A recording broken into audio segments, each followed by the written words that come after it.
Place Minnie Anne in front of you like this. Her chest should be at your knees with her head to one side. Now, let's try the easiest part first, pushing on the chest. Watch me to see where your hands should go. Put the heel of your hand on the lower half of the sternum in the centre of the chest. Put the heel of the other hand on the first. Now, lock your fingers like this. Lean over the chest with your arms straight down.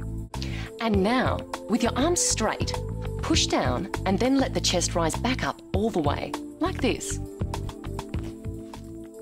Push down hard at least 4 to 5 centimetres or 1/3 the depth of the chest. Make sure the heel of your hand is right in the centre of the chest. You've just done the most important part of CPR, pumping blood through the body. Now let's warm up some more with another part of CPR, breathing. That is, breathing for the other person. Watch me for a moment while I show you where to put your hands. Ease the head back with one hand on the forehead, while lifting the chin with the fingers of your other hand. Use the hand on the forehead to pinch the nose, and then completely cover Minnie Anne's mouth with your own, like this. Then, blow a gentle breath into Minnie Anne.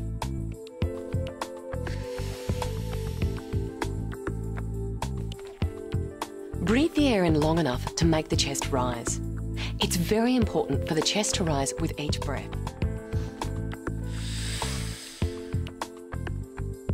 After the first breath, let the chest go back down and follow it with another breath.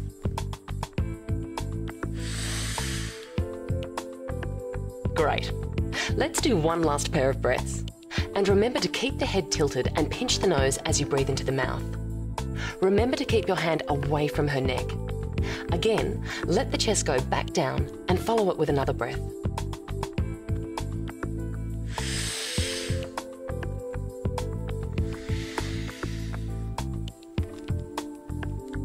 It may not seem like it, but you've already learnt the key skills of doing CPR, pumping blood through the body and breathing. Let's try them together for a little bit. Let's start by pushing on the chest, like you've already practiced. Put the heel of your hand on the middle of Minnie Anne's chest. Lock your fingers together. Keep your elbows straight and push the chest down hard, at least 4 to 5 centimetres or 1/3 the depth of the chest.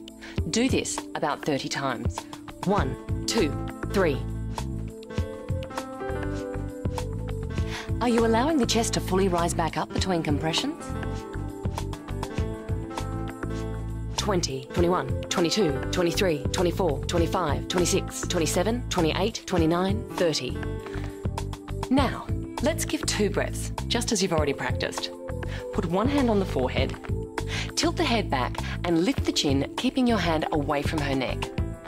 Pinch the nose, cover Minnie Anne's mouth with yours and blow in a gentle breath.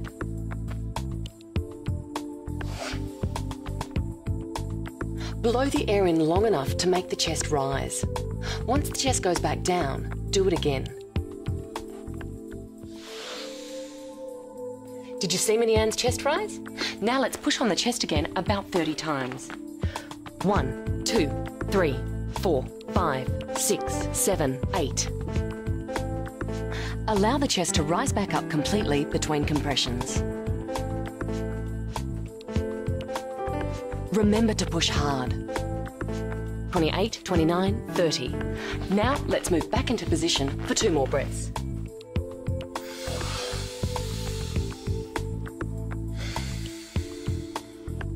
Did you see Minnie Anne's chest rise? Now let's push on the chest again about 30 times. 1, 2, 3. Are you pushing down hard? Don't be afraid to push hard, since this will increase the blood to the brain and heart. 21, 22, 23, 24, 25, 26, 27, 28, 29, 30. And quickly move into position to give her another pair of breaths.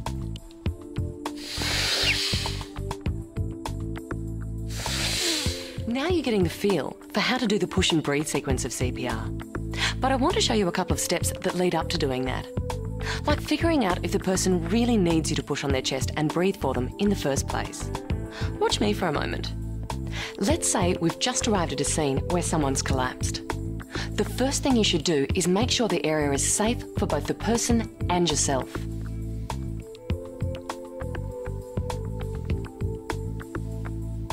Next, gently squeeze the person's shoulders and shout something like, "Hey, are you okay? Can you hear me?" If the person doesn't move or wake up, she's not just sleeping. If there's someone else around, quickly tell him or her to get help and say it like you mean it. "Hey, you in the blue shirt, call 000 now."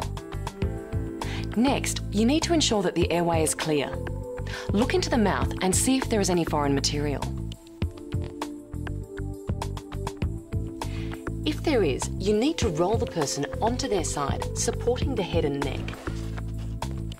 Tilt the head back gently and slightly down to open the mouth and clear the airway with your fingers.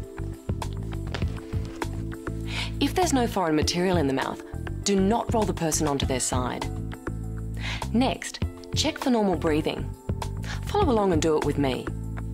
Ease the head back and lift the chin, just like you've already practiced. Then, get close to check for normal breathing. Do you hear anything? Do you feel anything? Did you see the chest rising? Is the person moving?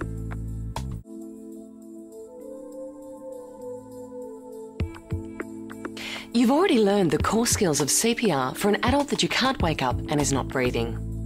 But what about children? Well, almost everything that you've learned will also work for them. But when they're very young, you don't need to press as hard. Like before, place her chest at your knees with her head to one side. Put the heel of one hand in the lower half of the sternum in the centre of the chest and the other one on top of the first. You may only need to use one hand for younger children.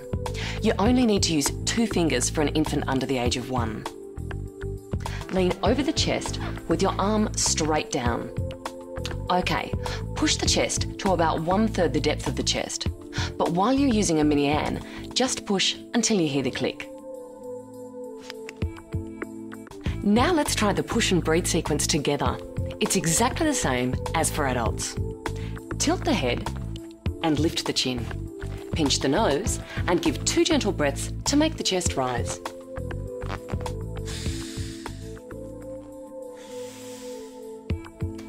Now move into position to give 30 compressions. 1, 2, 3.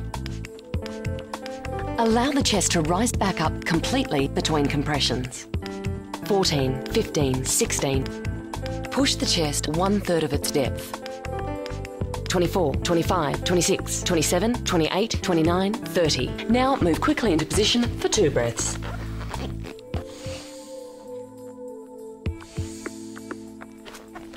And back to give about 30 compressions. 1, 2, 3. There you have it. CPR in all its basic life-saving simplicity. Wasn't so bad, was it? Now you know how to give immediate help to a person who is in cardiac arrest.